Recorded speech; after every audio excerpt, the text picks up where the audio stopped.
Hello everyone, this is Maldita Castilla, a game made in 2012 by Locomalito. 80-10-81, endless battles left behind a sea of pain. It is said that Mura was crying her fallen love when an old demon heard her sorrow.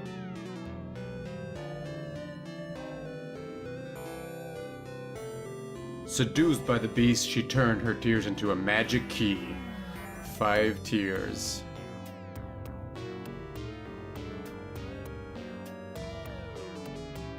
And so with that key, demons were released in our kingdom of Castile.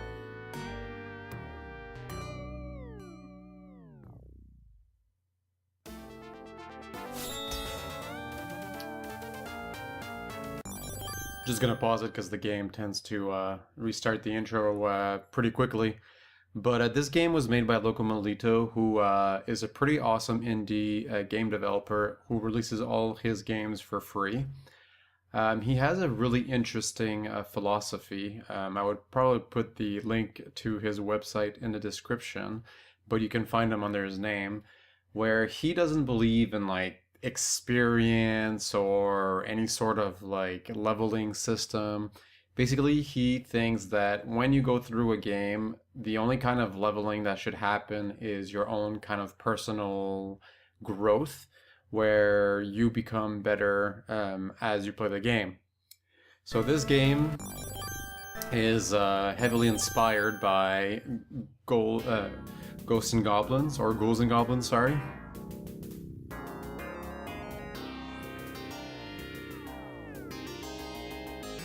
But it does have some differences. It's tough as nails, but it's a lot more accessible. Chapter 1, Tomara Del Rey.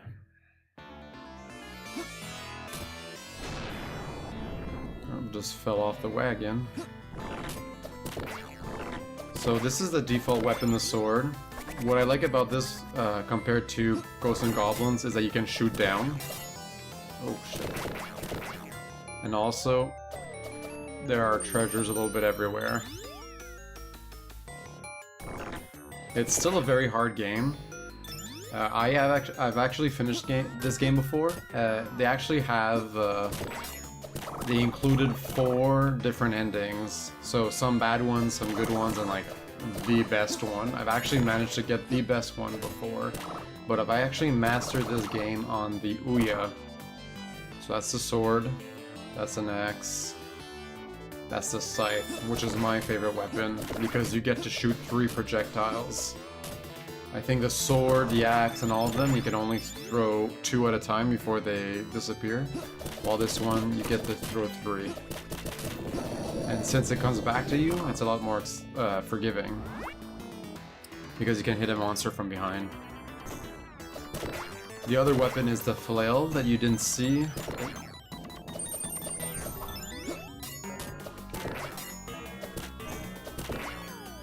And that one basically just has like a wider range as to what it can hit.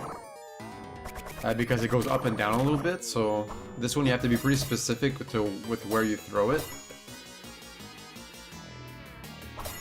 But the other one's a bit better.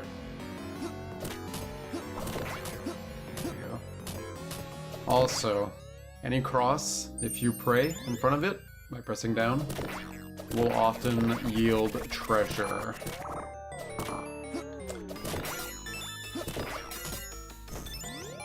The shield just gives you an extra hit point.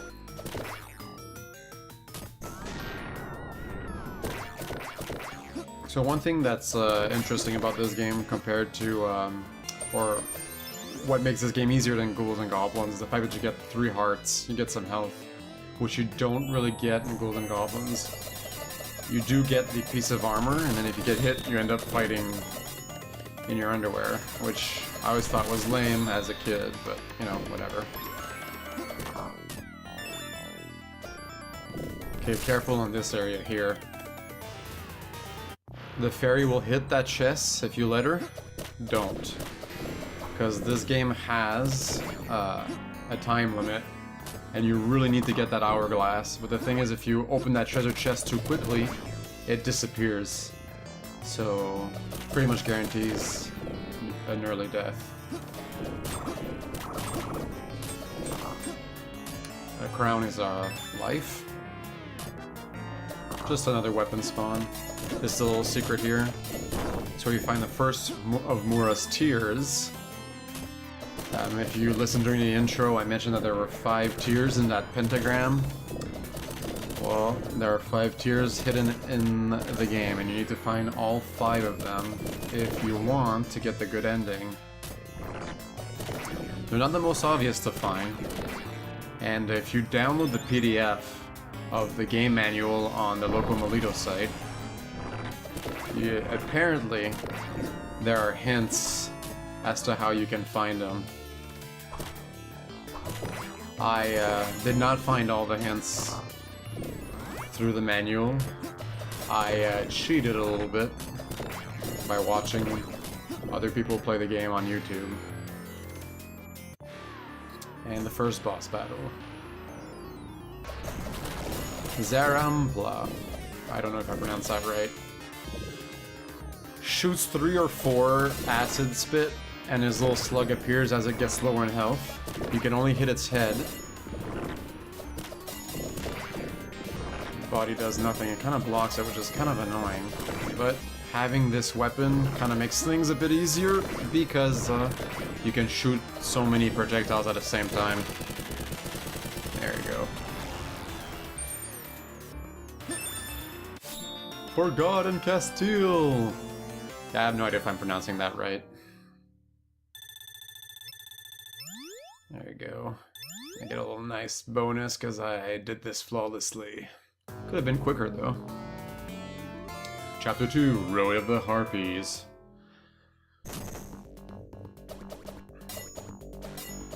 Pretty easy level. On rails, don't have to move too much. The Harpies come to you. Every once in a while, the wagon will hit a bump in the road and you'll jump and you won't be able to shoot one of your weapons, but it only lasts like a fraction of a second, so it doesn't really affect you. And your allies actually do help.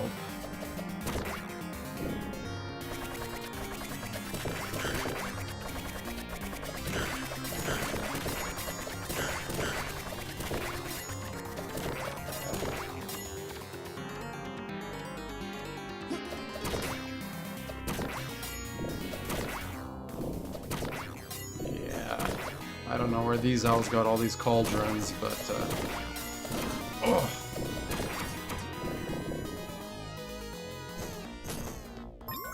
So yeah, I actually played this game on the Ouya originally, and I mastered the game on that thing, and as much as the Xbox 360 controller I'm using is a lot better, it does feel a lot different, so...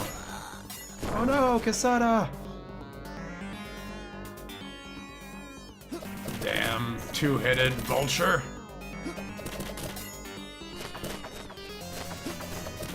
Oh, I got screwed by that bump in the road. There you go.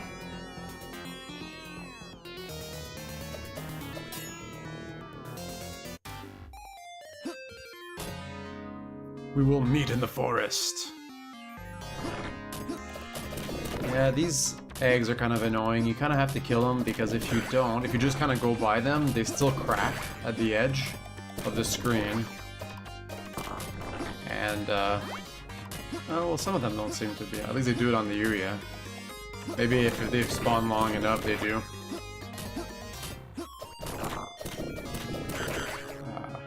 These boots give you higher jumping, but I don't need them. Yeah, time. Oh shit. Ugh. That's the flail. I prefer my scythe, I'll stick with it. So, this is the thing about the Mura's tier. If you don't know about them, this is the first time you find them, and it's too late to get all 5 of them, so you'd be screwed.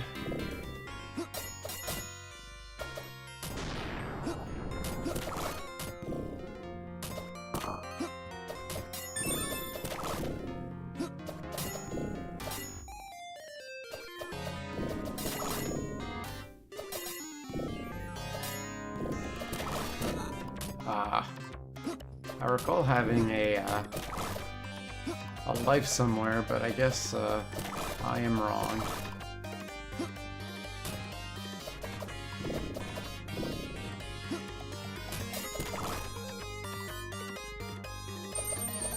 Ah, there you go. Shit. Ah!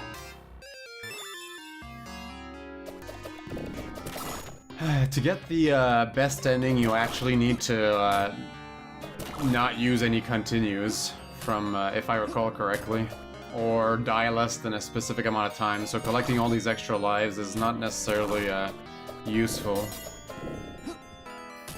But, you know, better safe than sorry. Yeah. The old man in the sky.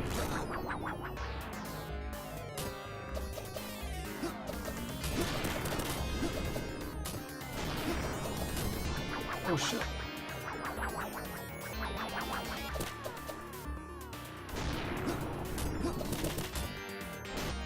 Pay attention to where the sprinkles fall, because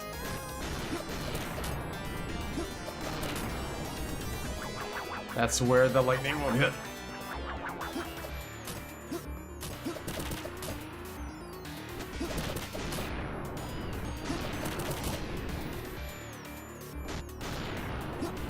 Ah, no! So yeah, I'm not doing great. Now I'm back to my default weapon and I don't have a fairy to help me. So, that's gonna be fun.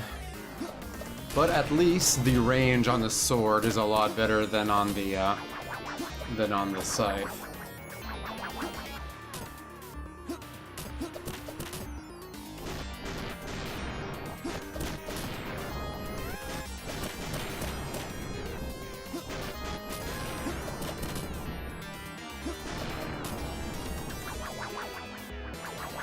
Ugh.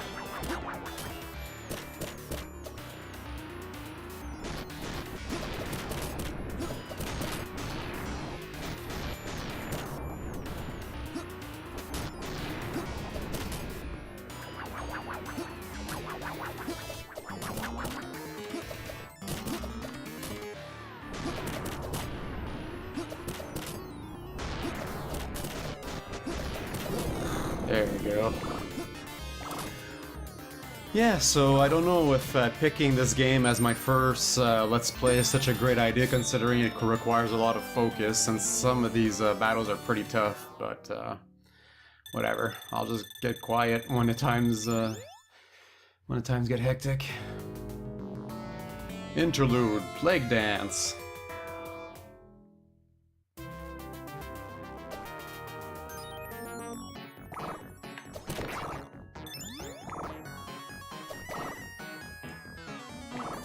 Yeah, not doing great here.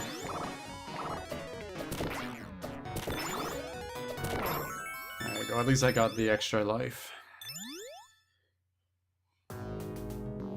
Chapter 3, the Alcazar.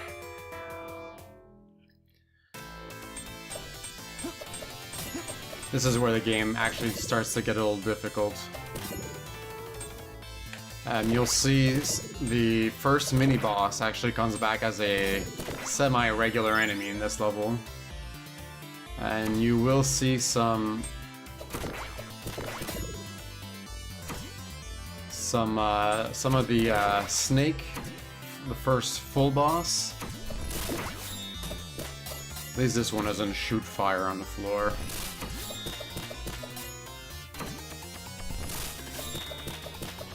Like the one that does in the mini-boss. It doesn't seem to have a lot of health, though.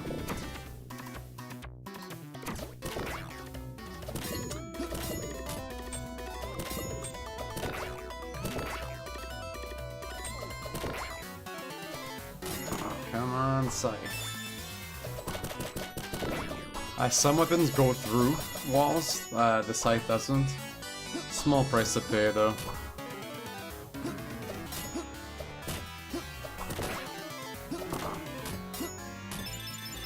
I don't really care about points at this point, but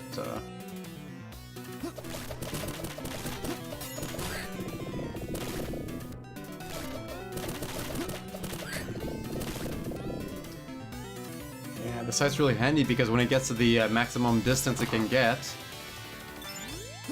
they kind of stay there for a little bit, so you can hit the guy with a few projectiles. Alright, you can go down right away, but don't. You can get some time. Oh god. Maybe you should have. You get some extra time, but you can... forget exactly what's here, but... there we go.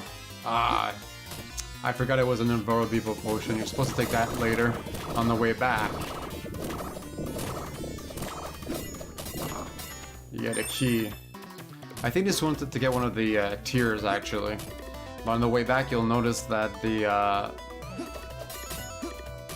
there are now spikes, and with the invulnerability potion, you can just walk through them. So now you have to be careful. There we go.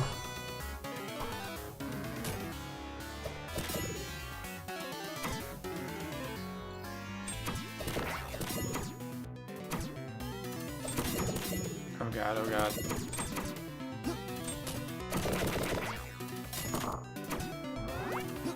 I used to do this without getting hit, you know? Or so I say. But, if you don't need the health, you don't necessarily need to come here. I'm actually getting really low on time, as you can see I'm down to 30 seconds. But, we have a timer here.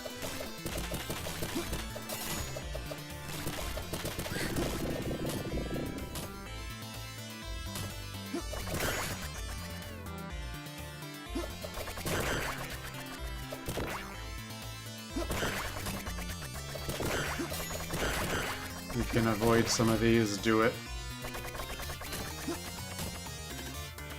Alright, this is what the key is used for. And these guys explode. So make sure you have enough distance between you and them. And a third Mura tier. But yeah, the skeleton guys explode. Make sure you have room to get away from the projectiles. If you're too close to it, it's an automatic hit, which is kind of annoying.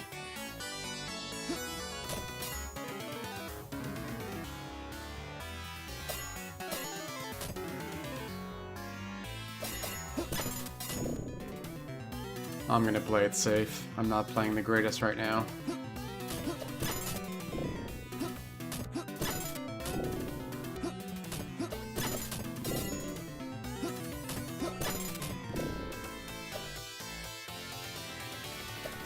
I wish I had my fairy right now.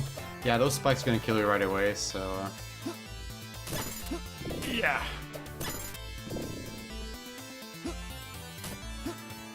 And the Chimera. I forget his pattern, so...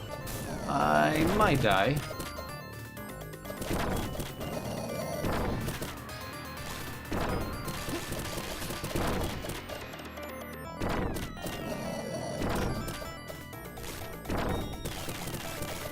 Or not. Ah. There you go. Now this tower here, this is a tough level. And thank God for the extra time. So... honestly, you gotta just learn the pattern and try and skip through most of everything. There's no point in trying to kill all of them, because you will run out of time. Which is a huge problem when you're starting this game. Just screw it. Ah. Okay, so...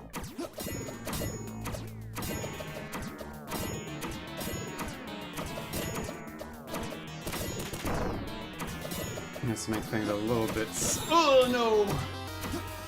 Alright. I should follow my own advice.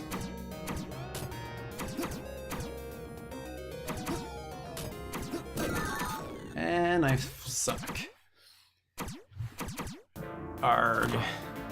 Useless time at this point, but Yeah, because the thing is, you don't get that many hourglasses, so you don't want to waste all your time trying to like kill all the faces, and so you just gotta learn to dodge the absolute necessary.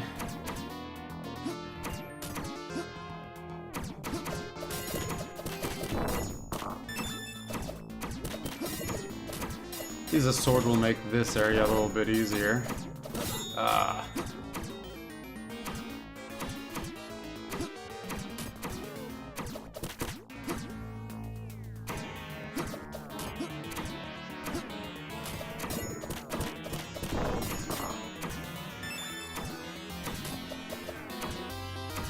There you go.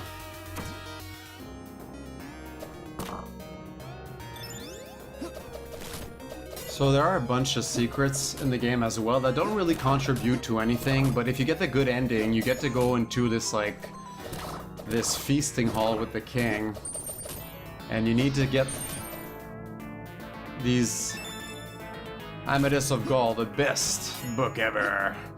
So these are this is not a power-up. This doesn't really give you anything.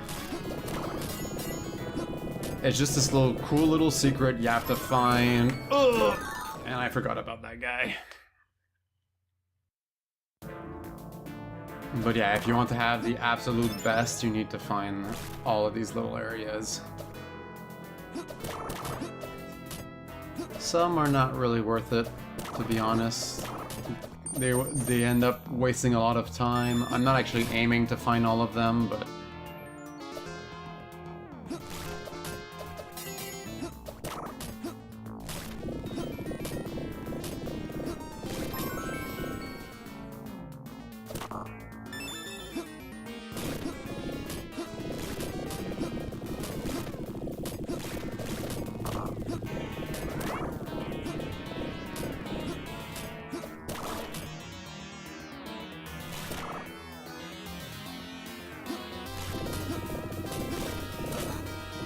it.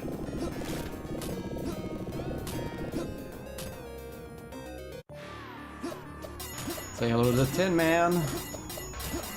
Or Crazy Kizate? I have no idea if I'm saying that right. You can only hurt him when he comes back down and he's on fire. So, let's aim for that. Oh god.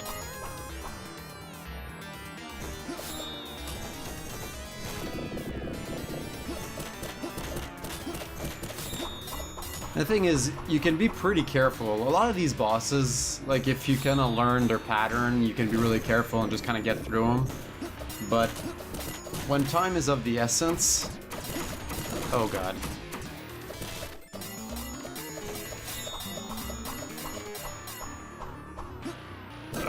When time is of the essence, when you're trying to get a perfect run, you gotta be a lot more aggressive.